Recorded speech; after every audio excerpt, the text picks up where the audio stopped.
Well, good morning, Kelowna. This is the AM 1150 Garden Show with Ken Salvail and Don Burnett. Morning, Ken. Good morning, Don. It's a beautiful day out there. The weather's staying mild. It is really mild. It was kind of shocking to just walk out the door this morning. There was just a very tiny skiff of ice on the windshield, hardly anything, and it was comfortable. It almost, yesterday when I was out on a call, it smelled like spring, but it's too early for that, but it did smell a little bit like spring. There you go. Well, let's start out, as we usually do every Saturday morning, with the tips and plants of the week. You betcha. Well, my tip of the week this week is build a cold frame.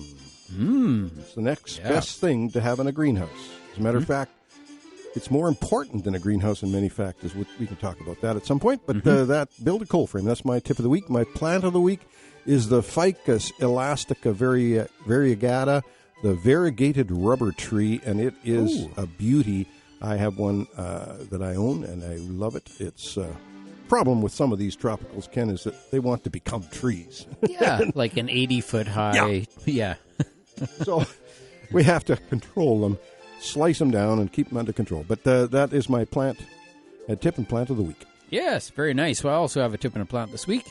And my tip of the week is that you should always inspect your plants, whether they're plants that have been outside in the summer or just house plants that you might have. Check them for little white fluff balls that show up here and there on the plant. It could be mealybug. And so have a look, and if you do see those little white fluffs, just kind of touch them with your fingers and kind of try to pull them off and squeeze them a little bit. You might find them turning kind of a little bit liquidy inside, and then you know for sure there's something going on. It's either a woolly aphid or a mealybug, but one or the other. It's good to just pull those off. You can pick them off by hand before they start to get too aggressive. All right, now my plant of the week this week is the aloe vera plant, which is the cactus-like succulent that is, I'm sure it is a part of the cactus family, and they are quite the beautiful plant. Great to have on hand in case you do get a burn or a scald. You want to put a little bit of that aloe vera directly onto that by breaking off a branch and applying it, and it just works like a charm. It's a beautiful thing. So there you go. That's my tips and plants for this week. Remember to check growercoach.com, and remember to check Grower Coach on YouTube. Thanks very much. And Ken, aloe vera, I mean, it really does work. A lot of these things, you do this and do that and it works and whatever. Maybe. No, there's no question. I mean, I have even experimented when I've had a burn, like a burn on two fingers. I'll put the aloe vera on one finger and leave off the other one. Just to see. The guinea pig. Oh, yeah. Yeah, it's the control, right? Yeah, well, it does. It just works fabulous. And I've always thought, I have to have, because I've had aloe vera plants. I've had lots of them. And way back in the old days, I used to have a group of about 350 pots, and they were all like 2-gallon pots, and they were just full and overflowing, but they were stock plants, right? So we had this big area, and we'd pull them all apart and divvy them up and put them into pots, and it was really cool having them. And then in those days, I always had lots of aloe vera around. So whenever I had a burn, I would just break off a little piece. And, interestingly enough, I would take a good-sized branch, because you're supposed to take the bigger ones, because the bigger ones are supposed to have more medicinal properties.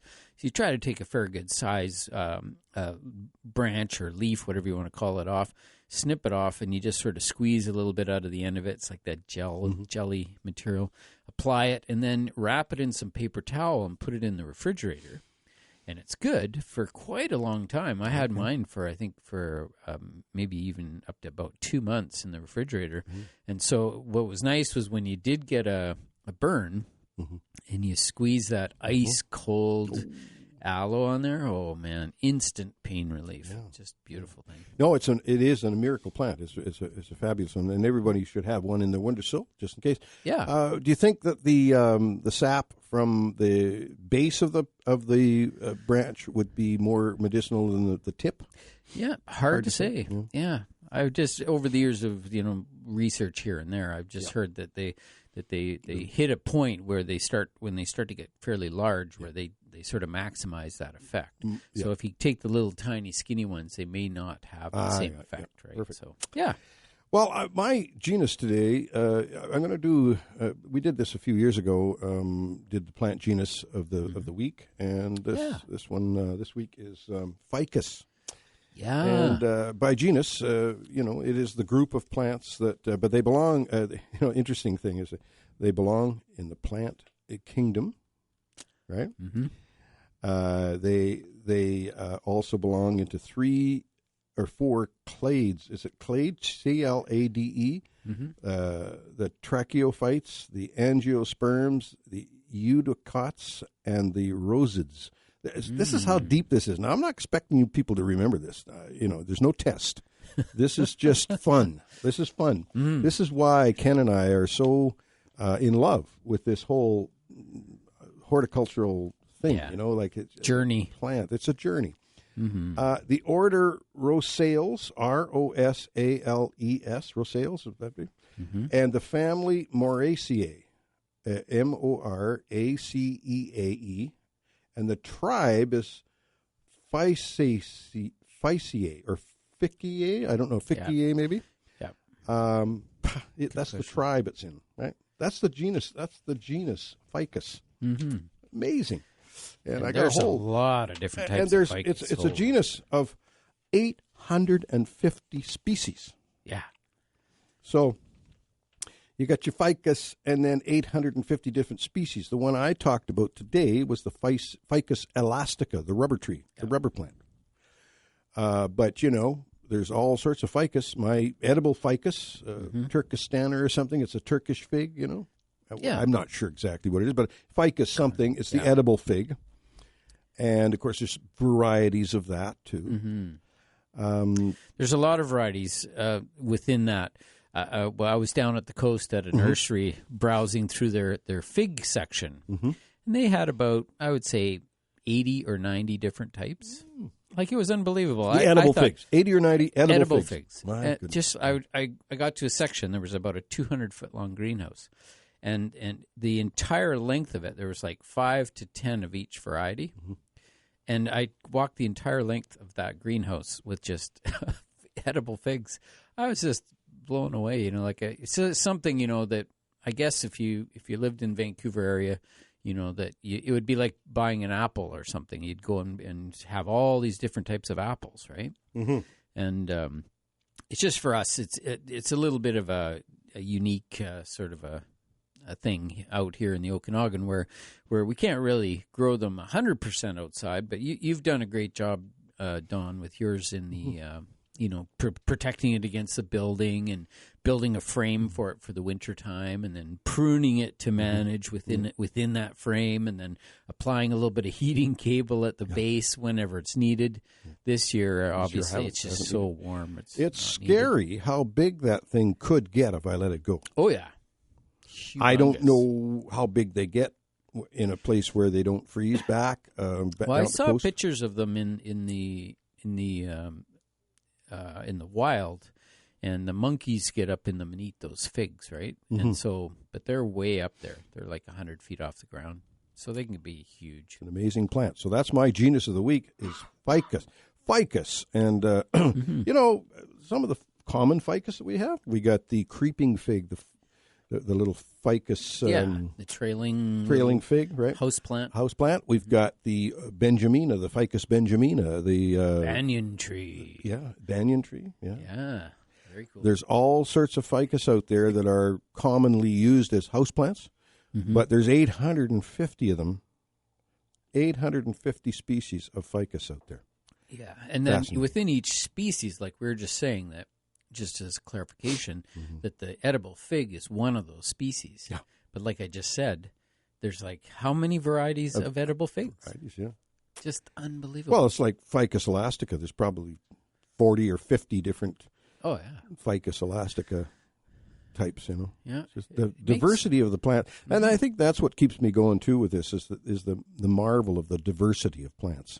Yeah. I'm so looking forward again to doing some botanical gardens. I love going to botanical gardens. Mm-hmm. In fact, going to the Van Dusen Gardens this past fall with my son, and the UBC Botanical Garden. Those are two wonderful gardens.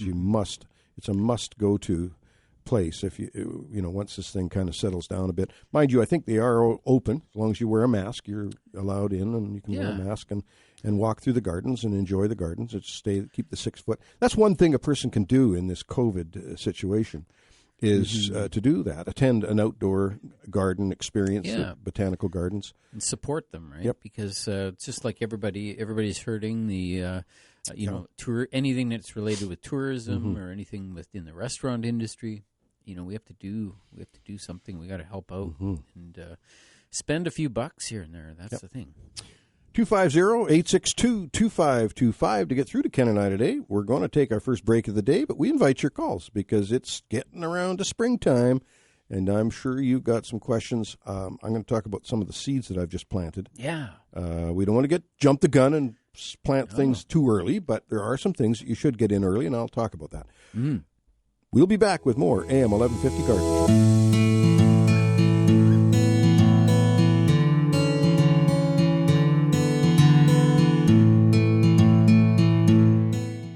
Well, we've got coming up in about half an hour or so, we've got Dan Bruce going to phone in, and his botanist of the week. Yeah, we have the tip of the week, the plant of the week. Now we got the botanist of the week. Yeah. It's going to be Archibald Menzies. Menzies. And Menzies has his name on a lot of plants. Oh, yeah. But we'll let Dan explain all that because he's the one that's done the research on it, and we're going to have some fun with that. Yep, you betcha. Fascinating. Yeah, for sure. And also, we've got a great program, and I'm not sure whether Pam Watland is going to give us a call at some point here, but they have a great program going on with the group that she has there, and I don't have any notes on it, but it's the hands in service? Yeah, hands in service. Yeah, that's exactly. Hands in service. And so we're going to hear from Pam at some point, maybe not today, but we will be looking at the program she's got going on there. But we invite your calls because that's what the garden show is all about, is just like we've always said, it's like talking over the back fence and chatting about plants. I've got quite a few seeds in, Ken. Yeah. I planted all my onions. I didn't plant as many onions this year. Last year I had 1,000 seeds in. Yeah. I had so many onions. I got onions coming out my ears, But I know you want to get them in early. If you're going to be planting Spanish onions, whether they're Riverside Spanish or the Elsa Craig or any of those larger ones, the sweet Spanish onions should go in early. And they should go in the ground early, too. It's one of the ones that you would plant early in the house, let them grow in a nice sunny window, maybe with grow light would help. And when they get up to be about 2 or 3 inches, you shear them off so that it helps them fatten up at the base. And by the time we get to even early April, you can harden them off, put them out at night, and bring them in the day. They're pretty tough. Let them stay out overnight and harden off. They're pretty tough, but they have to get hardened off first. You can't just put them out. And that's where you were saying about a cold frame. Cold frame's How ideal nice for that is, yeah.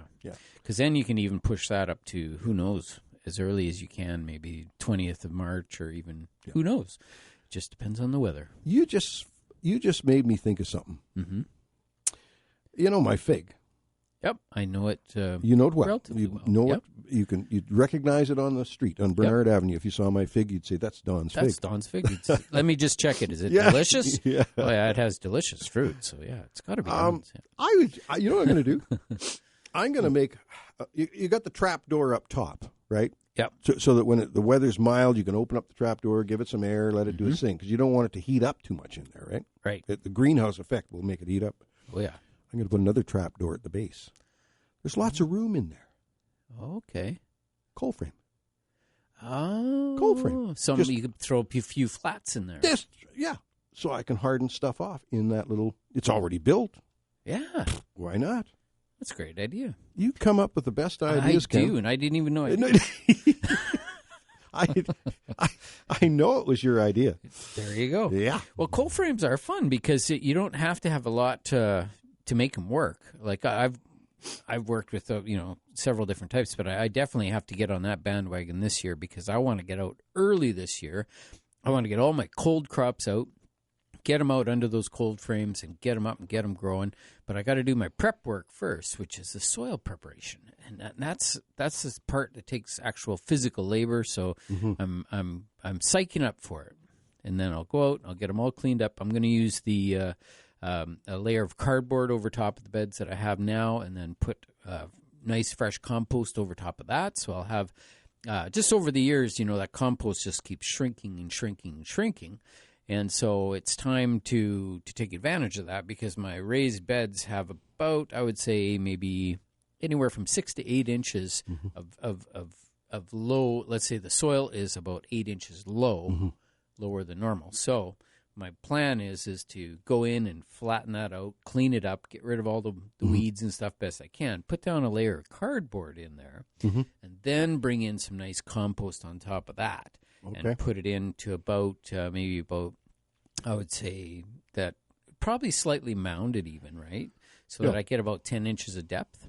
And then that's it. Put my drip irrigation back on the top of that and then just start planting. And then, of course, because it is a box, a raised garden bed, I can put a lid on it as well, which will have a screen or, in this case, maybe a little bit of poly, some plastic, to make a little cold frame. Get them going, but, I got to get out there. Clock's ticking. Something my dad used to do in the greenhouse, I just flashed on this. In the greenhouse, and I'm pretty sure it was mainly for the cucumber bed. Because I think they need heat more than the tomatoes almost. Actually, I've got a picture of us hauling in horse manure in wheelbarrows, and he'd put a layer of pretty fresh horse manure down, and then he'd put a 6-inch layer of soil and then plant your cucumber, right? That horse manure, in the process of decomposing, provided heat. Yeah, it would get to the hot. root system. Now, of course, you can't grow the cucumbers in that horse manure because it's too hot. Yeah, like it's hot, meaning it would burn them. Too much nitrogen, I guess, or ammonia, I guess. I'm not sure. Yeah, but it would burn the plants. But he put this thick layer of horse manure down first, and then put a layer of soil on top and plant the cucumbers. Yeah, using compost as a heat source was something that has been done for hundreds of years, in particular with greenhouses. That's the real old days, right? 300 years ago. Yeah. They would put at the north end of the greenhouse a big compost bin. In that big compost bin, they would actually feed it from the outside, and they could keep feeding it all through the wintertime and just keep putting in that fresh compost, and it would just stay nice and toasty warm. Yeah. And then, of course, they didn't have fans. I don't know. They would use convection temperatures. They were pretty sharp, and they could keep the frost out of a greenhouse pretty nicely just with a compost heap. And it's something, some of those processes and methodologies can be used today. We just have to look back in those old books and see what they used to do. And there was a thing in England when I was at Kew Gardens. There's a thing called an orangery. It was like a greenhouse with big windows in the front. It's now a restaurant where you can go in and have a meal. But in the olden days, back in the 1700s, it was an orangery. It was where they put the orange plants and all the tropicals for the winter. And then they would bring them out in the summer, and big patio where they would bring all these tropical plants out in the summer. I'm not sure how they heated it back then. I think they heated it possibly in the 1800s. They heated it with steam, coal-fired steam. But prior to that, perhaps that's what they were using as composting, because that's a natural way to create some heat. Yep. It's a byproduct of composting. You bet. The bacteria, they get all excited, and you know how they can produce heat. They also, one of the byproducts is carbon dioxide as well, off of the compost. Yeah. With modern information, I think there'd be potentially better ways to utilize it. And what I'd probably be doing is ventilating it out, but not right at the source. I would run it through air pipes, and what I would do is I'd run it under the ground along the perimeter and then ventilate it out. And that way you'd be ventilating that compost heap, which would be adding oxygen from the outside in, which would stimulate the bacteria and all the action. The more you oxygenate, the warmer it gets. And then the heat and all that would go through the pipes and warm the floor. Yeah. And the earth itself would act as a big heat sink, and then it would ventilate outside. That because I think we have plenty of CO2 these days just in our atmosphere. Yeah, so, we got more CO2 than we need. Yeah, it's surprising how still a lot of growers still do inject CO2. I'm not sure. I remember we used to have CO2 burners. Yeah. Burners, yeah. But and I believe, if I'm not correct, I think we had a gizmo that would measure the CO2 in the greenhouse. Yeah. Yeah, there was some sort of a gauge. Or I think I still have it. Yeah, it might have been part of that aspirated screen. Remember the aspirated screen that used to hang, and we'd have the air. They had a little fan and thermometers, and it was pretty cool. Yeah, I think might have even been in there. Pretty amazing. Yeah, cool. Yeah, well, 250-862-2525 to get through to Ken and I today. We're having fun chatting about stuff because that's what we do on the Garden Show. Yeah. And, a major part of the Garden Show are your calls. So give us a call when you feel like you'd like to do that. And all you got to do is ask Ken because Rick has joined us. Good morning, Rick.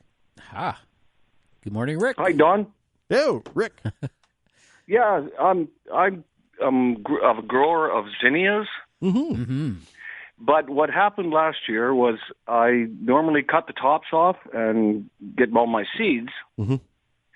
But I had all my seeds out on my picnic table, and a big wind came up and took all my seeds away. Oh, dear. So now how do I start again? Ken, I don't have any seeds. Yeah. Are you looking for specific varieties, Rick? Specialty type things? Not really. I just love the look of the things. You like the tall ones, or you like the short, stocky ones? Well, I was growing the tall ones. Yeah, they get up to about 3 feet high. Yeah, they're awesome for cut flowers. Yeah. Yeah, Ken. We remember the variety we used to sell was called State Fair. Yeah. State Fair. Yeah. But, Rick, you can buy zinnia seeds off the seed rack. Or, my favorite thing to do is to go to the seed catalogs because they'll ship one pack to you if you want. I don't have a computer. Yeah, you can also go to dollar stores. They have inexpensive flower seeds. Oh, yeah, there you go. And that's where interestingly enough, I've never seen zinnia seeds before. Yeah, I always buy my zinnia seeds at the dollar store. At the dollar store, yeah. But they're fine because they're sort of generally old-fashioned, tall, the huge flowered ones. But you might have a little surprise there. Is if the wind blew all those seeds away, they're still there. And likely they're going to grow wherever they fell. I know you can throw them on the ground and they'll grow. Yeah. So what you might find is that all of a sudden in the spring you'll see all these little guys shooting up everywhere, and then you can just all over my driveway. Oh yeah. Well, check the neighbors. Check the neighbors' area. Yeah. But if you do find a bunch of them, I had that once where I got a bunch of seeds and they landed on the driveway, and then I left them, and then it rained and they all washed down into one section.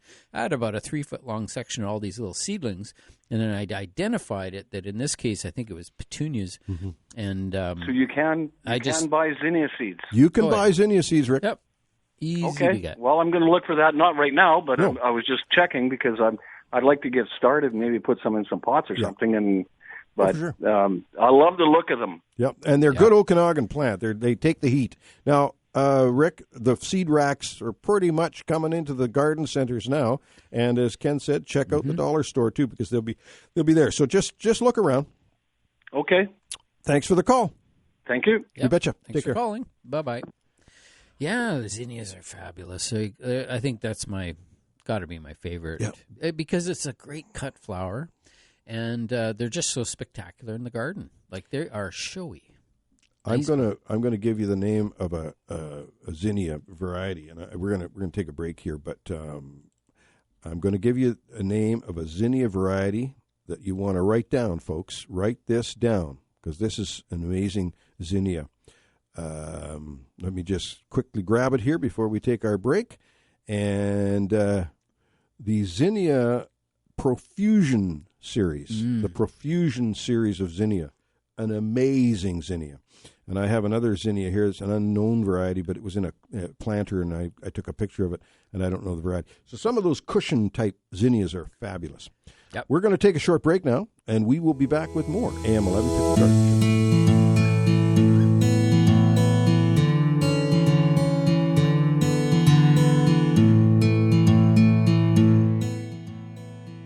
You betcha, we're back, and we've got Ariel joining us. Good morning, Ariel.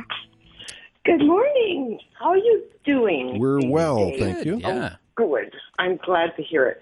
I was listening to the gentleman about he lost the zinnia seeds. Well, you know me, I'm growing those zinnias every year out here, and I harvested them all. They're the Bennery's giant mix, as you know. They get up to like 5 feet tall where I grew them. Nice. They're beautiful. So I harvested a bunch of them, and I've got so many here. I mean, I threw out so many too, but he is certainly welcome to, half a dozen of each of them, and I've got 7 different flavors. Colors. Yeah. If Rick calls in again, maybe he can leave his number, and you'll be listening, Ariel, and you can help him out. He can call me if he's listening. Okay. Your phone number, Ariel. Is 250 Yep. 808 Yep. 9953. Got it. 250-808-9953. Ariel, that's great. You got it. Thank you very much. Appreciate it, dear. Thank you. Okay. Bye. Bye-bye. So if you're listening, Rick, that's Ariel. She's got zinnia seeds for you. Pam, good morning. Did your ears hurt when I mentioned your name? No, they didn't hurt. You got my attention. I thought, I think he's talking about me. I think there aren't a lot of Pams around, I don't hear about them, so I think that's me. And so I thought I often do call in to chat about lots of things, but I thought, it's a good day to give you a shout. I wanted to tell you just a little project that might inspire others. I don't know, but last year I was itching to just play with something green in the house that wasn't my typical house plant. I do love my house plants, and this is a good time of year to kind of look at, what the year's going to look like for those. But I got into growing what I loosely call microgreens. So fun to grow pea shoots and sunflower shoots and whatever else sprouts and you want to eat in containers. And I just wanted to put that out there. This past year, I collected a few takeout containers from restaurants as per our habits became slightly different. So I have all these takeout containers. Now I have planted dry peas and lentils right now, and they are sprouting and growing. And in about a week, I anticipate being able to take my scissors and just give those a little clip and have those gorgeous little shoots, maybe 4 to 6 inches tall, in my omelets, in my sandwiches, in my salads. It's just so fun to actually have a crop, have a little farm happening inside. Yeah, well, you're making me hungry, Pam. Be careful. I'm going to start eating the table here. Now, is that not similar to what we used to refer to as sprouting? Like, in other words, growing sprouts? It's kind of I think what I've understood is it's kind of the next step. I know about growing sprouts like typically alfalfa, mung beans, whatever, radish seeds, something in a jar or in a fancy container that's called a sprouting, tool. Right. You grow those. You grow them, and they're maybe an inch or two long, but they never amount to more. They never get leaves. They're sprouts, exactly. and that's great. Microgreens is a thing, Don, and you and I are old enough to. This is a new word for us relative to our decades. When you go to the grocery store, and you'll see in the produce department little baggies about the size of a sandwich bag, and they're called microgreens. Or you go to typically a fancy restaurant, and instead of just having a little garnish of parsley on the side of your plate, you'll have a little sprig of something that's kind of green. You go, what is that? And until you bite into it, you don't really know. But when you bite into a pea sprout, gosh, it tastes like a handful of fresh peas, which is really cool. Probably full of vitamins, too. Sorry? Probably full of vitamins, too.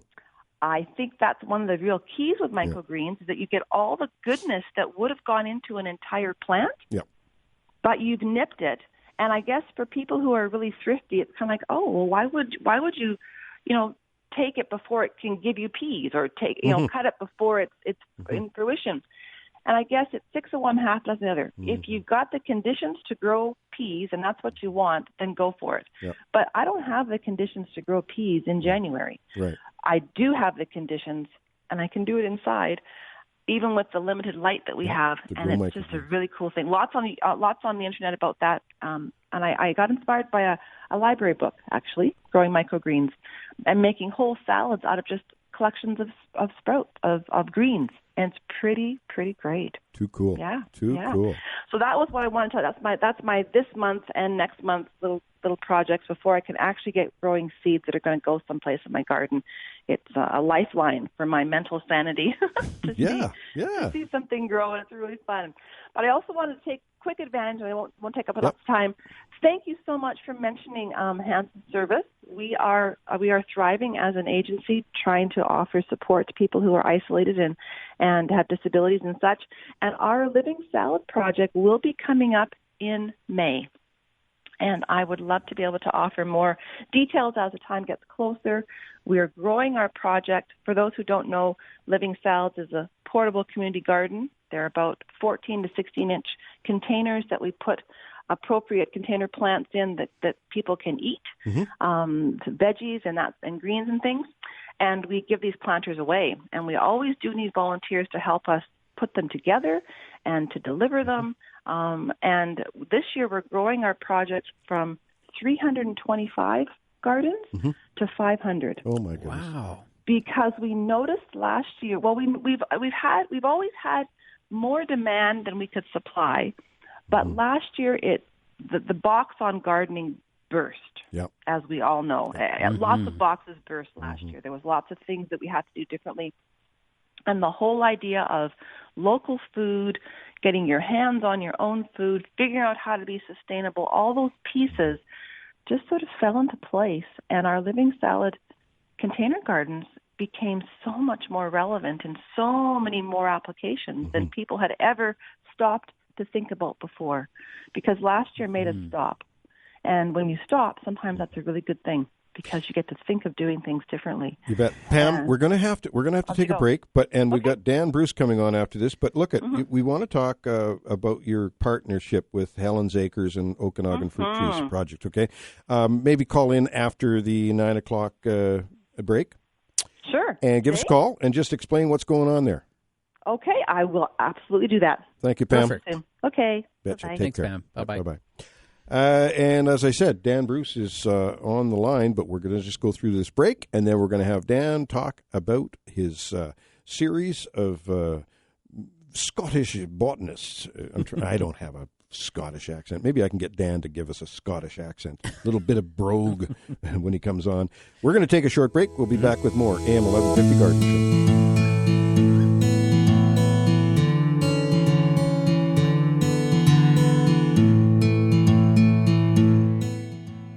Well, as promised, we have Dan Bruce calling in with his latest significant Scottish botanist. Good morning, Dan. Good morning, Don. Good morning, Ken. Morning, Dan. I promised you last week that I would talk about Archibald Menzies, and sometimes I follow through on my promises. Yeah, well, I'm glad you have, because he's a big one. He is indeed, and Scotland can well be proud of him. He was born on the 15th of March, 1754, wow. Aberfeldy in Perthshire. He was actually much more than a botanist and a plant collector. He had a number of talents which served him and humanity well. He was a surgeon and joined the Royal Navy as a surgeon in 1782. Not something to be taken lightly, because during the Napoleonic Wars, to be a surgeon in the Navy meant that you were below decks and your workspace was painted red to hide the blood. and routinely you would do any number of amputations and similar things during a battle. Without anesthetics. The only anesthetic was also supplied by Scotland and to some extent the Caribbean, rum and whiskey. Yeah. So, dipping again into the research material at Fintry that was compiled by Rachel Moores over the summer, our summer student. Menzies preceded Douglas because he sailed in the ship Discovery under Captain Vancouver. And there are a number of links between Menzies and Douglas in that they were both pioneers in the plant collecting field, but also worked in Western North America, including British Columbia. We are all familiar with the Douglas fir, which has the common name honors Douglas, and the scientific name, Pseudotsuga menziesii, honors Archibald Menzies, as does the arbutus, commonly seen in the Gulf Islands and around Victoria, which is Arbutus menziesii, and a very highly regarded garden plant. Captain Vancouver may not have been the easiest person to get along with because he was not terribly cooperative when Menzies wanted to collect botanical specimens. And in fact, Menzies had a sort of a greenhouse constructed on board the ship. It was necessary to keep the salt spray and so forth off the plants. But in the end, that failed because Vancouver would not allow other members of the crew to attend this thing, and it collapsed before it all got back to England. Interesting. These voyages, of course, were quite the undertaking. I mean, this one lasted from 1790 to 1795. Wow. So they were gone for more than a few minutes. This was the voyage that he came to the West Coast here? Yes. Wow. Yes. Okay. And like Douglas, he also visited Hawaii. And it would appear that Menzies was perhaps the first person, and I'm including the native Hawaiians here, he was probably the first person to climb to the very top of Mauna Loa. The Hawaiians weren't too keen on going up there because it's very, very cold.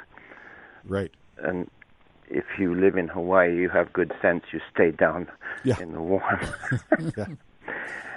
So if we say that he was the first to climb Mauna Loa,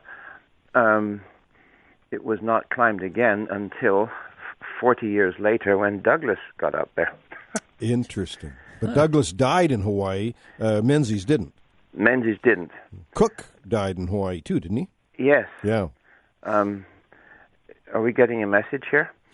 Well, I'm just saying. Trying to show you how much history I know. Well, you're quite right. No, Menzies died calmly and without any dramatic effects in London. One of the amazing plants that he did introduce into cultivation was the monkey puzzle. Wow. Yeah. And he brought that as a seed from Chile. Araucaria imbricata. So where was it native to? Chile. And he introduced it into BC? Well, he introduced it into cultivation in England. Oh, okay. And then from there it was spread around the place. And there certainly are very fine specimens in Vancouver. And the year before last, before things went nuts, I saw some really good trees in Campbell River. Oh. And for a side note and interest, the Araucaria, the monkey puzzle tree, is in the same genus as your Norfolk Island pine. Yes. Same genus, yeah. Yes. And they're not hardy in the Okanagan. No. No, there's a few monkey puzzle trees in the valley, and they seem to just struggle and hang on. Yeah. But it's interesting. They're definitely not supposed to be here. No, probably don't like it much. No. So Menzies went on this long trip with Vancouver, right? Yes. And then did he have a nursery or anything in England, or was he just a surgeon there? No, he simply supplied plants to the Royal Botanic Gardens, right, and other organizations. Mm-hmm. But Vancouver was, as I said, perhaps not the easiest person to get along with on board ship. On the other hand, he was an accomplished diplomat when it came to onshore affairs, because he met on Vancouver Island. Mm-hmm. He met the Spaniards under the Malaspina expedition. Captain Dionisio Alcala Galiano, after whom Galiano Island is called. Right. And the two commanders got along really well, entertaining each other to dinner night after night. Right, but didn't and we're running a little short of time here, but didn't Vancouver, did he not have a good relationship with First Nations too? He did, particularly on the west coast of Vancouver Island, mm-hmm. But even more spectacularly in Hawaii, where he negotiated an agreement between King Kamehameha and himself, sort of promising on behalf of the British government that if Hawaii had been threatened by outside European interference, that the Hawaiian king could call on the British Navy for help. Wow. Well, this is all interesting stuff, Dan. We are running out of time here. We really appreciate your call this morning, and we look forward to future calls, because that's what we're going to do. It's kind of a little portion of the garden show that we want to, highlight significant Scottish botanists. Now, maybe after we get through all the Scottish botanists, we might go for English botanists or whatever kind of botanists. Well, we can certainly continue this if there's some interest in it. However, the next week's character, mm-hmm. I will leave as a mystery at the moment. Oh, the mystery botanist. Yes. But he's Scottish. He will be Scottish. Absolutely. Beautiful. Yep. Dan, thank you. We appreciate it. Remember, Menzies on Robbie Burns night. We will. We'll do a little bit of a tip for him for Menzies on Robbie Burns night. Okay. Thank you, sir. Goodbye for now. Take care, Dan. Thanks, Dan. You Take betcha. care. Yep. Bye-bye. And on that note, we're going to mention the phone line again, because when we come back in, we're going to invite your calls, 250-862-2525. Right now, we're going to break for the news. We'll be back with more AM 1150 Garden Show.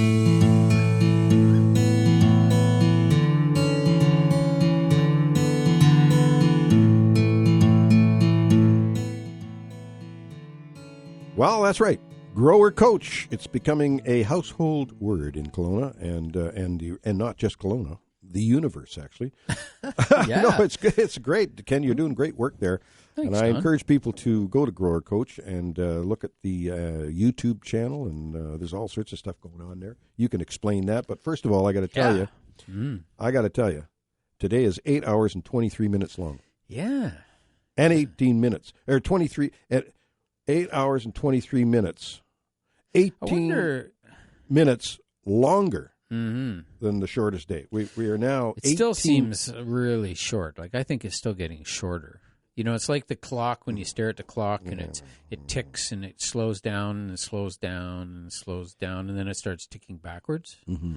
That's what I sort of feel like when I get up in the morning and I'm sitting here at 7:20 and it's still dark out. Yeah. I'm going, come on, you can do it. I know, but it's exponential, Ken. Mm-hmm. It's going to start moving faster. But I like to mention it because, 18 minutes longer than the shortest day, that's pretty good. 18 minutes is good. The longest day is coming up on June 22nd, and we're aiming for that, when it's going to be 16 hours and 21 minutes long. Yeah. You know what? Mm-hmm. Okay, well, 250-862-2525 to get through to us. I know you've got it on speed dial, so we don't even have to give the number out. But Judy, good morning. Thanks for joining us. Good morning, guys. How are you this morning? Excellent, Good, Judy. Thanks. I have a bit of a problem. Mm-hmm. I have a Dracaena that I've had for a number of years. It used to feature prominently in the middle of an oak barrel on my deck. And I started bringing it in the winter, and it's now about 6 feet high. Mm-hmm. And this year, for some reason, it's just begun to get kind of brown fronds, center, outside, everywhere. Mm-hmm. I haven't done anything different than other years. Mm-hmm. Well, it didn't get any frost before it came in, eh? No, it didn't. Didn't? Okay. Well, it sounds like a disease issue, eh, Ken? Mm-hmm. It's a disease issue of some sort there, and you may be in trouble. Hard to say, but, the whole indication of a plant's health is often its new growth, and if that new growth is just turning brown and it's not well, you may be in trouble. However, I have seen them, as long as the root is healthy, I have seen them shoot out from the base sometimes, those, and it's not, interesting enough, and I don't know if you want to listen to this, Judy, but we call them Dracaena palms, right? Yeah. They're not a palm, and they're not a Dracaena. They're a plant called a cordyline. Yes, that's right. Yeah. And not that we're trying to be correct or anything here, but it's just fun because we're so into this plant names and genus and all that stuff. But anyway, you're right. It's really important we use the proper names, the Latin names. Otherwise, we end up with the wrong things. Exactly. Because I have another dragon tree in my living room as well, and it's the proper Dracaena with the pink lines on the edges of the fronds. That is a Dracaena marginata, yes. Yeah. Mm-hmm. It's really pretty, but it's entirely different. It is. But because the cordyline has that Dracaena look, it's common. I think they used to have it in that. That used to be its name at one point because they incorrectly categorized it. Right. But then, it's like everything's changed. Yeah. And you want to know a little mind blower before we move on to answer your question, Judy. Sorry to jump in there, but did you know that Sansevierias are now Dracaenas? Oh, really? Yeah. Really? Isn't that a weird one? Because they've discovered. A snake plant, right? Yeah. Sansevieria is in the Dracaena family now. Or Dracaena genus. Yep. So you're not being very optimistic about this no, plant of mine. No, and there's not much you can do, really, other than wait and see. Okay. Because now it's turning blacky brown, eh? It goes yellow and then brown, and it starts at the tips and moves down. Okay. Have you tried pulling it out of the pot? It's in a huge pot, though, is it? It's in a big pot. Yeah, I haven't. No. Dig down a little bit into the soil and see if you can find a root or two, just to see what the root looks like, if it's rotted or if it's actually still nice viable. white, because if you do get a shoot coming up at the base in the spring, it'll grow very quickly into another plant and then just cut the old one off. What if I chop the old one off? That would encourage some new growth at the base, but you want to kind of make sure that we're correct in the fact that you want to check the root, out, see if the root is healthy. Okay. But sometimes this dieback could be a root issue, yeah, and so that would be the first thing we would do is try to get access to some roots and scratch them just lightly to see if I see nice and white inside, and I'd have to check on multiple sides to make sure that is what the issue is. But there's also stem diseases. Yes. And this is what Don, I think, is saying, is that if it's a stem disease, something that's living in the stem or even in the crown, if you were to just cut the plant off, say at 2 or 3 inches high, and if you cut it off and you saw that the inside of that stem was nice and white and not brownish, then if you cut that off and it's nice and white and the roots are white, well, you're good to go. Then that little stump will then branch out and start to grow, and likely it would grow multiple shoots. Multiple shoots, yeah. And you could just reduce it down to one if you just wanted one. But yeah. But we want to hear more about this saga, Judy. We want to know how you're making out, what happens, so you can fill us in as time goes on here. I have a large Norfolk pine. It's about 5 or 6 feet tall, right beside it. Is there any chance that whatever it has might be catching? Not likely. Not likely. No. Two different plants, two different genus. I'll let you know too, Judy, that your epiphyllums are fabulous. Your orchid cactuses. Wonderful! I'm so glad to hear you looking after them well, Ken. Yeah, they're doing really well, and one of them is the oxypetalum, which is a huge plant. And you gave it to me in a little pot, and it started to grow, and it grew this shoot, and the shoot grew up about 6 feet high out of the little pot. So then I thought I better repot this, so I put it into a bigger pot, and then it just like quadrupled in size, like in just with a couple months. And then now it's gone up to the ceiling and been bent to the floor, and up to the ceiling and bent to the floor, and it's got now about another 6 or 8 shoots coming up. Wow! It's Has just it monster. flowered, Ken? Oh yeah, it flowers multiple times a year, and it's a night blooming orchid cactus. Serious. It's pure white, and it's a beautiful thing. It is just heavenly. It's like a fairy flower. Yep, I'm going to launch a video on that one coming right up, because this summer when it bloomed, I had nine blooms, I think, at one time blooming. Goodness. It's unreal. You must be providing ideal conditions for it. He talks to them, Judy. He actually talks to his cactus. I know. used to talk to them, too. I guess I said the wrong things, eh? Yeah, you were talking about getting rid of them. I think they kind of were They didn't like that. Yeah. Judy, we're going to have to move on. We always Thank you so appreciate much your for your call. help. Yeah, thanks, Judy. Thank you, dear. Happy New Year. Happy Bye-bye. New Year to you, too. Take Bye-bye. care. Okay. And we're going to go to Linda. Good morning, Linda. Oh, hi. I have an orchid question. I have a Phalaenopsis, and I've had it for quite a few years. And it's got over 30 huge leaves on it now, as well as 4 flower spikes. And it's kind of growing horizontally. I'm just wondering if you guys have any tips on how to replant that, or how it should look. Like, should it be growing horizontally, or is there some way to fix that? Well, in the wild, they're actually almost pendulous. So they grow on trees, right, and in the crotches of trees and things in the tropical jungles, and they'll hang downwards, and the flowers will grow these massive, like 3 to 4 foot across balls of blooms that hang. They're generally pendulous and spreading. So really, all you can do, you'll notice that when they sell them, they have the little. It's like a little stake wire that they use to support the blooms. So I would say that just possibly pulling the plant out and sort of carefully relocating it so it's in a little bit more of an upright position, and then staking the blooms as they come up and train them to grow upright, and then generally they'll arc sort of outwards. Yeah, I've done that with the blooms. But I wasn't. So I've got the stakes in there, and I've got the 4 spikes are rather arched, but I wasn't quite sure how this orchid should look when with this massive amount of leaves on it. Yeah, is the pot fair size? Spike the plant as well, then. They train. Well, I don't know if you can, but I would say that is it. How big is the pot that it's in right now?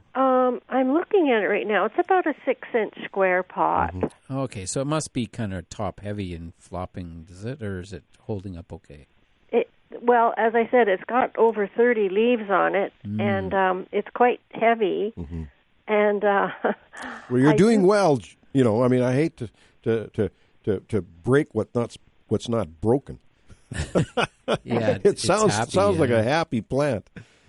Yeah, well, it is happy. It's been flowering. It flowers all the time. I've had it for years, and I was just wondering how it should continue to grow, or do I try to keep it upright? Like, I know that they grow in the trees, but I wasn't quite sure what or if I should be trying to straighten it up. They're sort of a spready plant, so they're creeping almost, and so they're horizontal growing. I would just say maybe get a bigger pot, and even if you don't transplant it, but let's say if you had a large sort of clay pot of some sort, and put the existing plant into the clay pot just filled with rock, and it would give you this nice heavy base that would hold the thing upright, and then give it room to sort of spread over the surface a bit.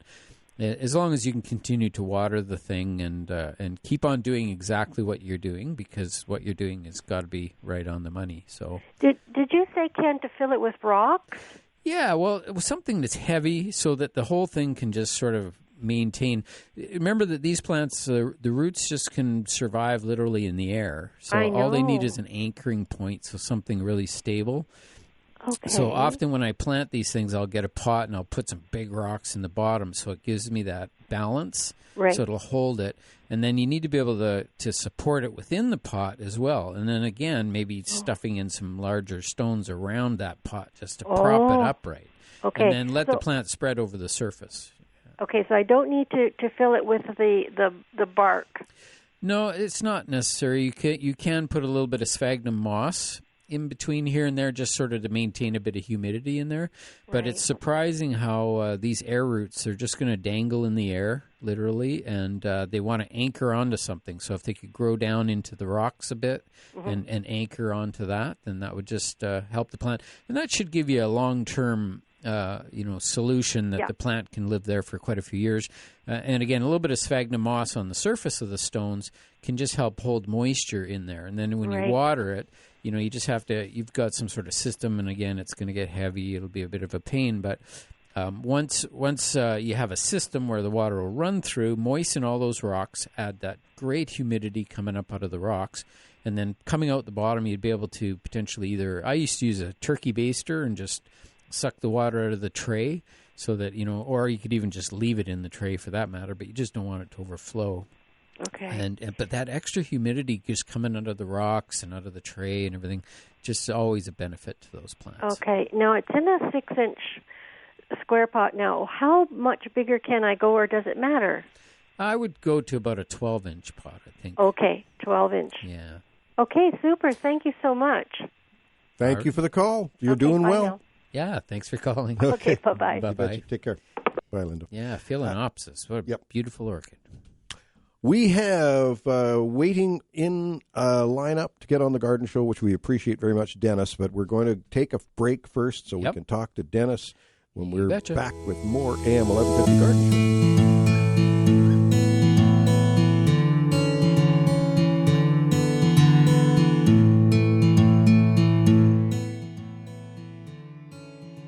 We're back with you, and a beautiful January day. It's hard to believe how warm it is out there. Yeah. But here we are in January, heading into spring. And we've got Dennis on the line joining us. Good morning, Dennis. Oh, good morning, fellows, and a Happy New Year. All the best to you. Happy New Year.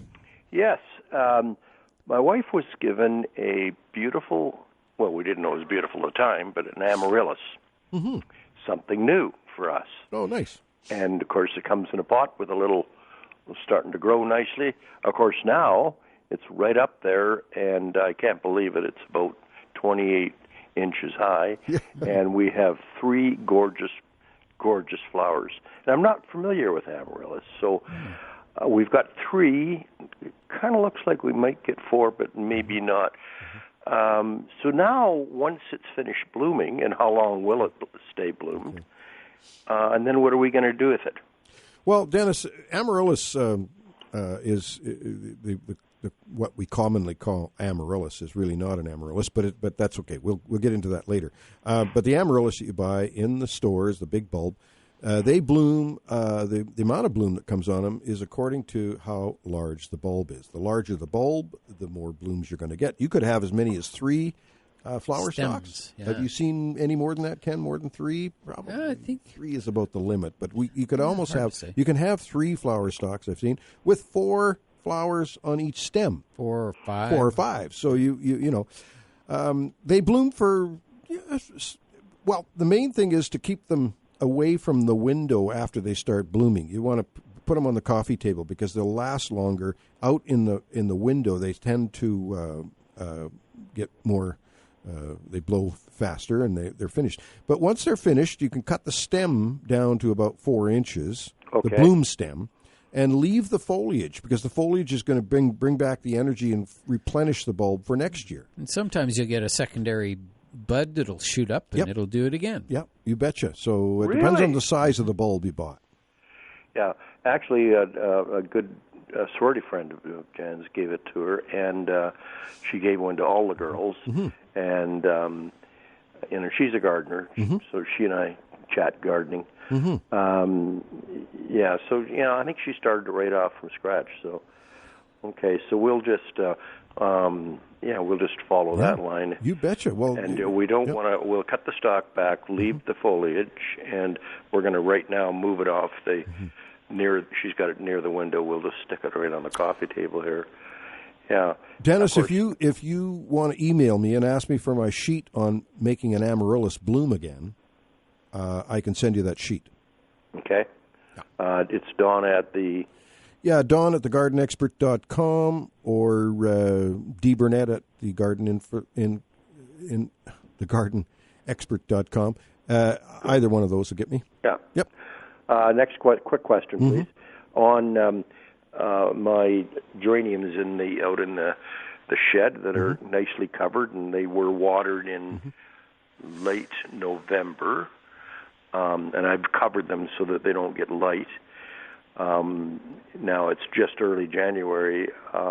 Just kind of leave things like they are for now? Yep, pretty much, as long as they're not freezing out there. Oh, no. Yep. No, leave them covered till what? The end of January, 1st February? Oh, you can start getting those things waking up once you're into March. Early March, yeah. You can start to wake them up there.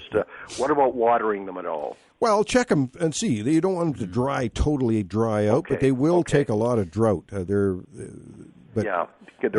they're dormant right now. Yeah, you just look at the roots, and if the roots are bone dry, you want to give them a little spritzer. I left them in pots, or they're in pots. Well, then you probably won't have to do much watering then at all. Okay. And remember that when you do have them covered, that now you've created this still air with cool temperature, so it's ideal for botrytis, which is a fungus that can wipe you out just in one shot.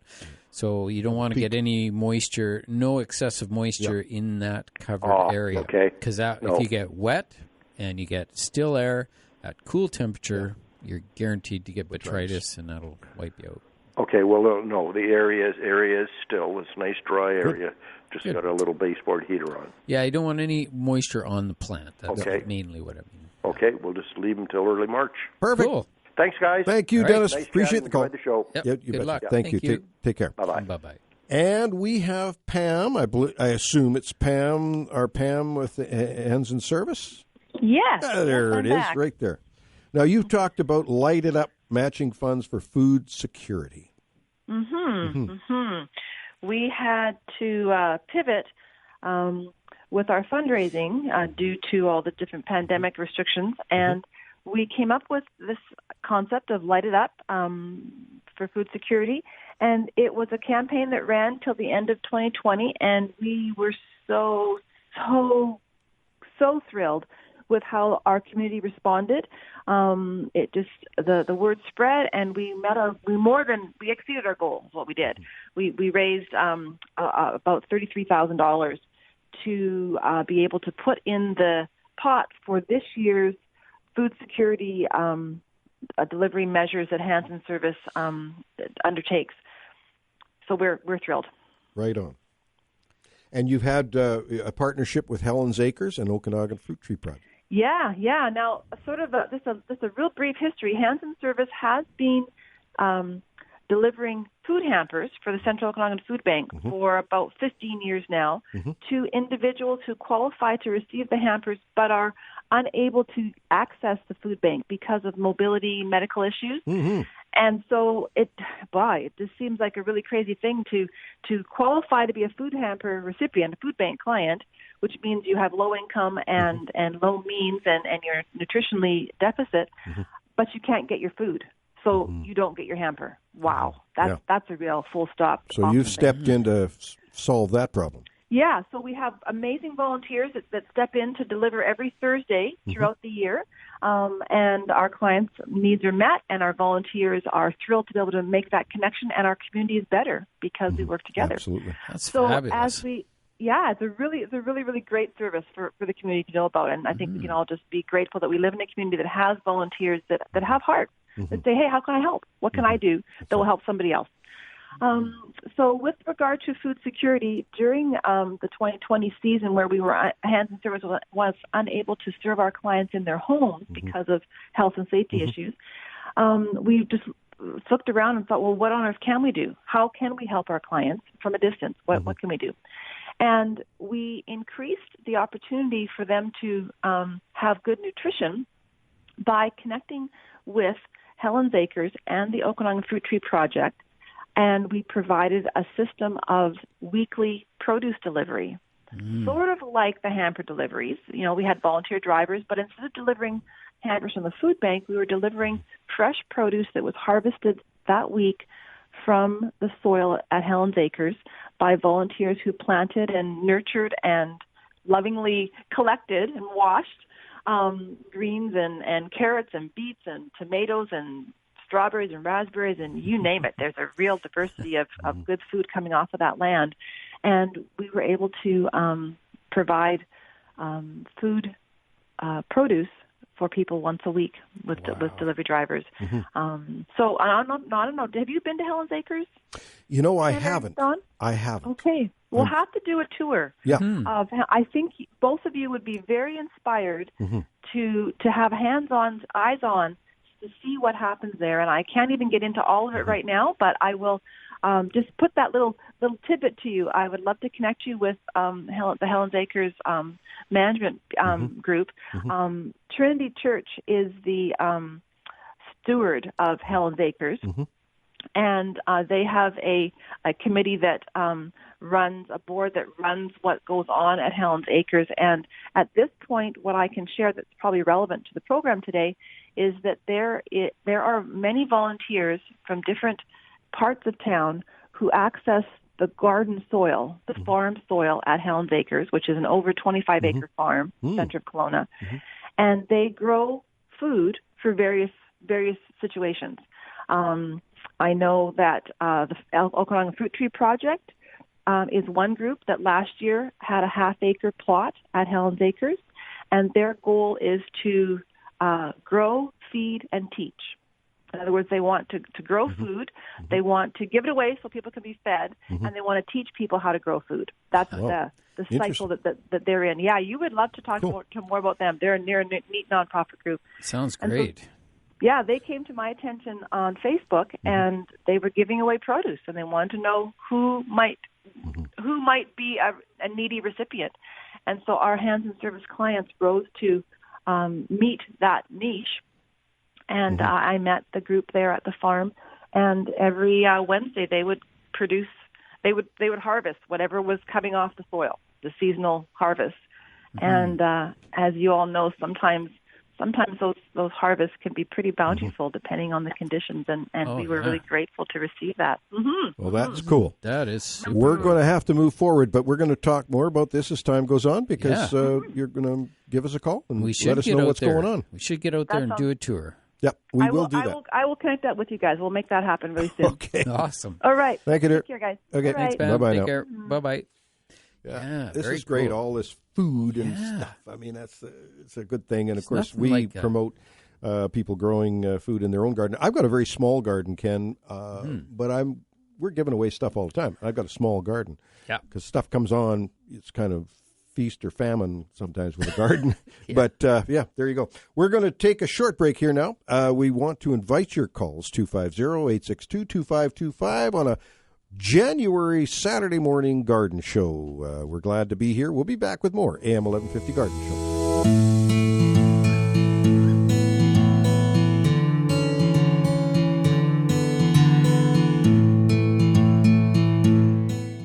We are back with you and enjoying every darn minute of being here with you on a Saturday morning. And we always appreciate calls, and because that's what drives the show, and that's Tara is going to help drive the show this morning. Good morning, Tara. Good morning. How are you? We're well. Good, thanks. Thank you for taking my call. You're welcome.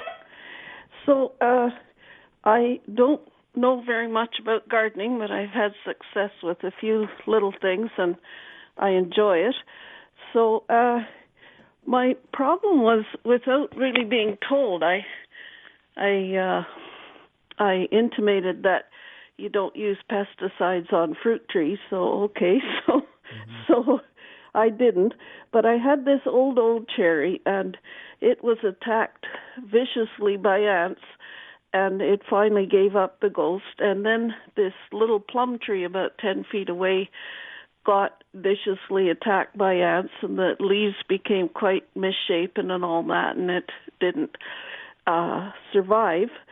And so I took it out, and then about 3 or 4 years later I bought a cherry tree, a little cherry, and the ants, so I knew I would have a problem, so I tried tanglefoot, and somebody said to put saran wrap on the trunk, and I put quite a lot of tanglefoot on it, and the ants didn't really slow them down much, and the leaves had no chance at all.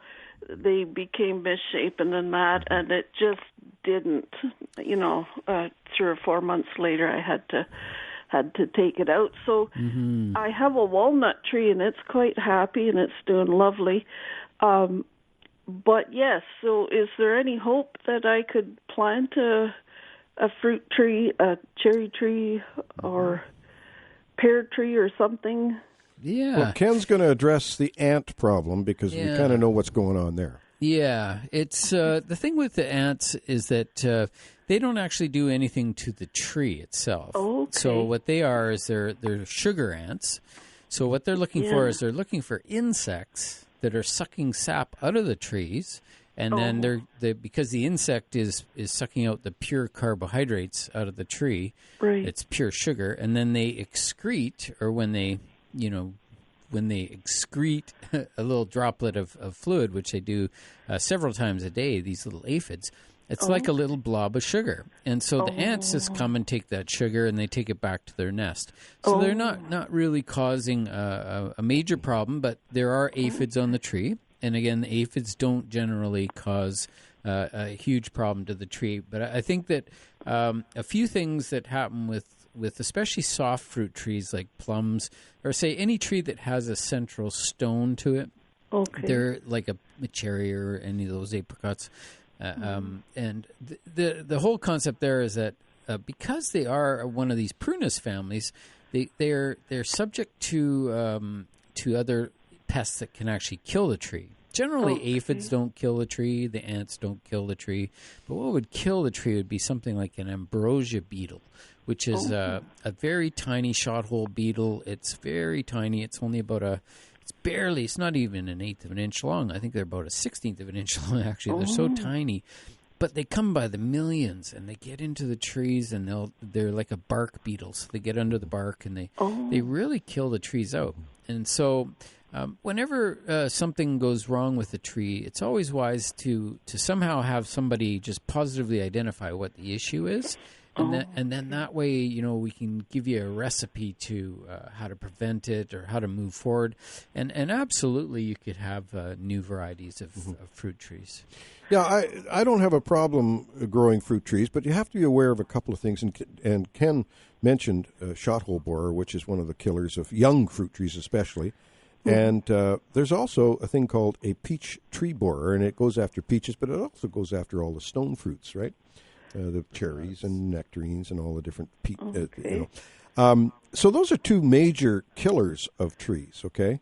But then you have the insects that will cause damage to the fruit, such as the cherry fruit fly, the spotted winged Drosophila, and in case of apples and pears, you've got your codling moth. You've got issues that way too. So growing fruit trees without using some kind of mitigation on the insect issues is difficult. I mean, you can grow cherries without having insect problems by, covering the cherry with what we call a Kootenai cover, that sort of thing. So there's some major things to do there because you get the worm in the cherry. So there's issues, Tara. It's not a piece of cake growing fruit trees. It's not like growing tomatoes. A lot easier growing tomatoes than it is growing your fruit trees. There's pruning involved too. Yeah, you can link up with a company and pay them to come in and take care of your fruit trees, like sprays and all that. Okay, so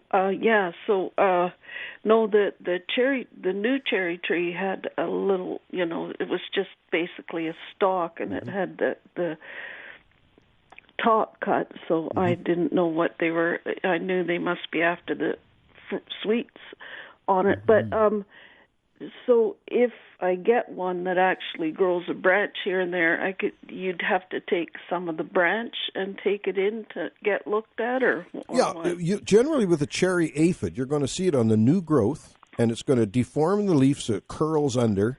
Yeah. And you're going to see a black cherry aphid. If you open up that leaf and look inside, you'll see a black cherry aphid in there.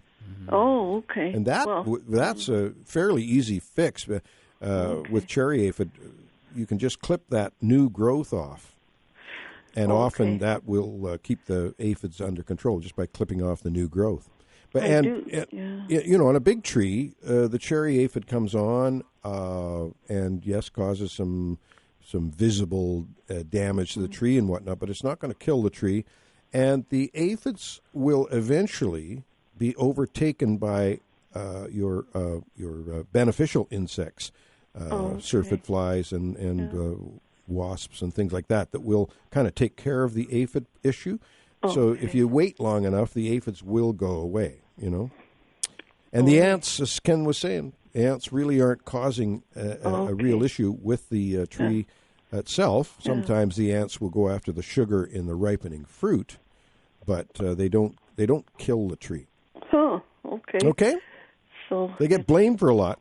Complicated.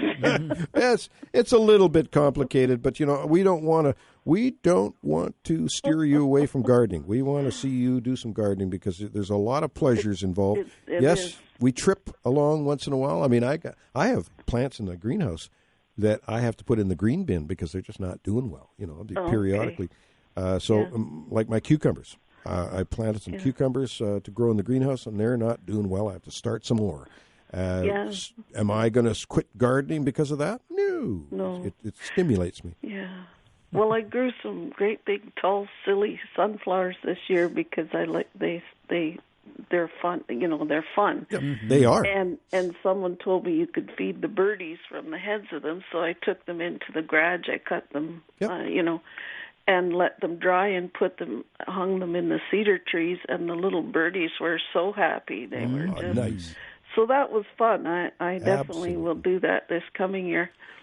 Wonderful. Well, Tara, you stay with it, and we enjoy your call. We really appreciate the fact you called in.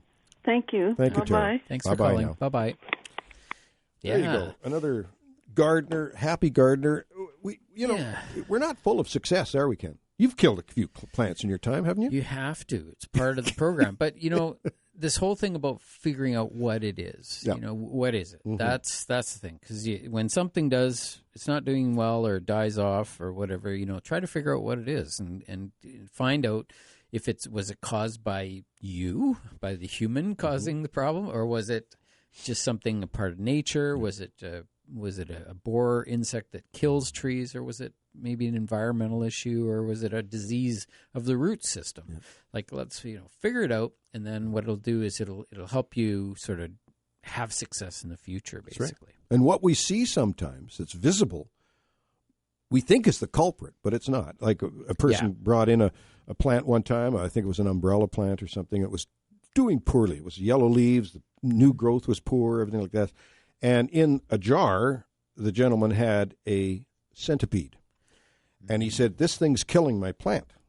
He found the centipede in the soil of the plant and immediately accused it of killing his plant. Yeah. Well, it was a false accusation. Yeah. We put the thing in jail falsely. He was on death row for a long time, and we found out, no, that is not causing the plant to die. That's right. It's something else, probably salt buildup or maybe a root disease or something like that. He might have been actually helping prevent whatever was causing the problem, if it was a bad insect in there. We got to take a short break here. We do have a little bit of time after we come back for your calls. If you want to give us a call, 250-862-2525. But the garden show is slowly coming to an end. We got about 15 minutes left. We'll see you when we come back with more AM 1150 Garden Show.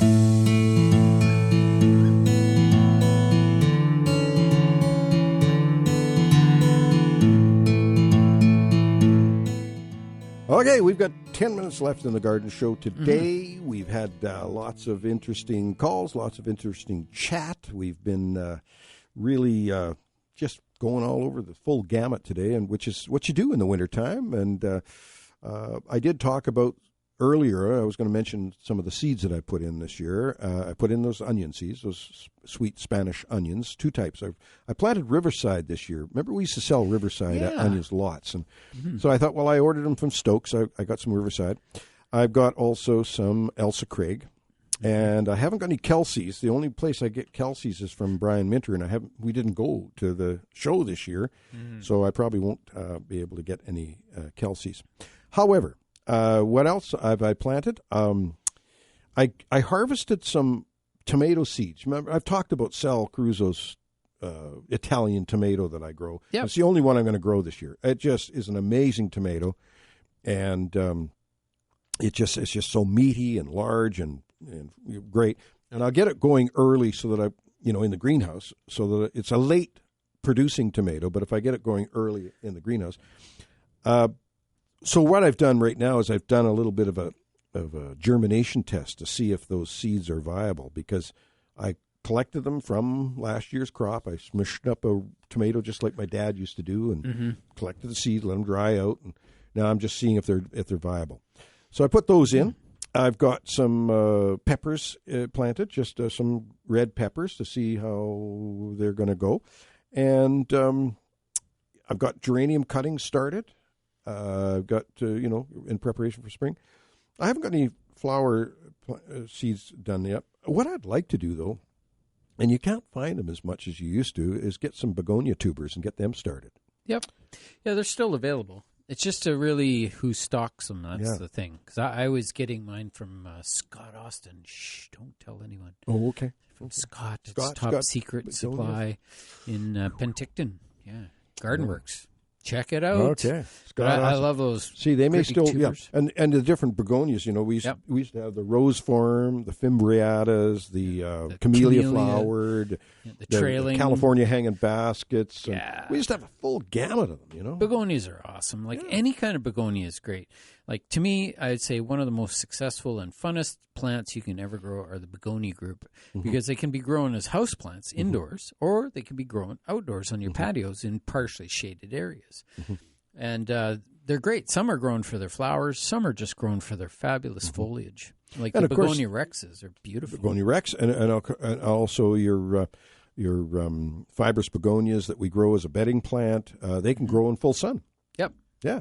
So there's all sorts of begonias. That could be coming up. That could be the genus of the week coming up. Maybe not next week, but at some point. It should be, yeah. It's There's a huge so genus. many cool plants out there. It's just, it's unbelievable. And begonia is a huge, huge family. And it's something that I think more research needs to be done on that. And I want to get more begonias. I just have to get them. You're a begonia freak, aren't you? I'm a freak. Yeah, exactly. I remember that begonia you brought back from the show a couple of years ago. Luxurians, begonia luxurians. No, it didn't make it. It was it had a touch of root rot when I brought it in, and so it made it pretty much through that first year, but that was about it. It just continued to go downhill. I think that they're normally fine, but I think that one had a root disease. Had a rough road back too. It was a rough ride, actually. Oh yeah, they're sensitive to heat, to cold. They don't want to be cold, but what a cool plant! I'd say Begonia luxurians. If you can get it, and just enjoy it. Beautiful, beautiful plant. I'll tell you, it's not grown for its flowers, even though it does have some flowers, but it's really grown for its cool foliage. It's just such a beautiful plant. Ken, when I was down in Mexico 3 years ago, I think, whatever, I met a gentleman named Tommy Clarkson. Yeah. Tommy Clarkson has the he has a botanical garden down there, and he's a really interesting character. He's now bought another big property up in Mississippi. So in Mississippi, he stays there in the summer.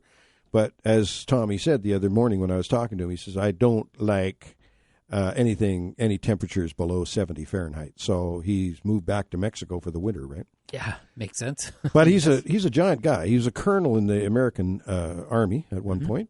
He retired colonel, and he spent some time in Iraq when they just finished Saddam Hussein's regime there, and he brought some seeds back from Saddam Hussein's garden, and he has that in his botanical garden in Mexico. Anyway, we're going to have more contact with Tommy. He's reconnected with me, and we're going to have him on the show at some point here as we come through into the spring rush, and talk about his new endeavors and his gardening, and excited about it. He's a great guy, very real character. He's passionate about his trees, his palm trees, right? And mostly palms. In Manzanillo, Mexico, it is a 2-hour difference. Like right now, it's noon in Manzanillo. So we're going to be able to hook up with him on the garden show at some point. Yeah, perfect. But on that note, we're getting down to 9:56 here, which means we're darn close to the ending of this show. And Ken, there goes another one. This was show number 2,220. 2,000. Pardon me. 1,105. I was looking at the date. 2021. That's the date, Ken. 1,105 shows, but a total, because we did, prior to coming to AM 1150, we did 673 shows, 1,778 total shows, and we will give you now the tips and plants of the week. You betcha. My tip of the week is to build a cold frame. It's the next best thing to a greenhouse, and we know it, and we highly recommend it. Plant of the week, Ficus elastica variegata, the variegated rubber tree, is my plant of the week. Very nice. I also have a tip and a plant. My tip of the week is to check your plants for little white fluffy balls that show up on the stems and sometimes right on the little petiole where the leaf attaches. And if you see those, you can just pick them off by hand and maybe squeeze them a little bit, see if they're full of juice. And they could be a mealybug or possibly a woolly aphid, but very commonly mealybugs. And you just keep picking them off whenever you see them. And that's why you want to inspect on a regular basis so that they don't get out of hand. All right, my plant of the week is aloe vera, which is one of the best house plants, just super easy to care for, needs bright light, dry conditions, especially through the winter. And then in the springtime, you can put them out on the patio and grow them there, but having the aloe vera on hand just in case you need to pinch off one of those leaves and use it on a burn or a scald, because aloe vera is great for putting on burns. There you go. That's my tips and plants for this week. Remember to check growercoach.com. Remember to go to YouTube and check out the Grower Coach videos. Highly recommend that one. Thank you, Rick, Ariel, Pam, Dan, Judy, Linda, Dennis, and Tara for phoning in today. It's a little bit slow in the calls, but that's okay. It's middle of winter. Ken and I always have something to talk about, and we really appreciate you listening and tuning in to The Garden Show.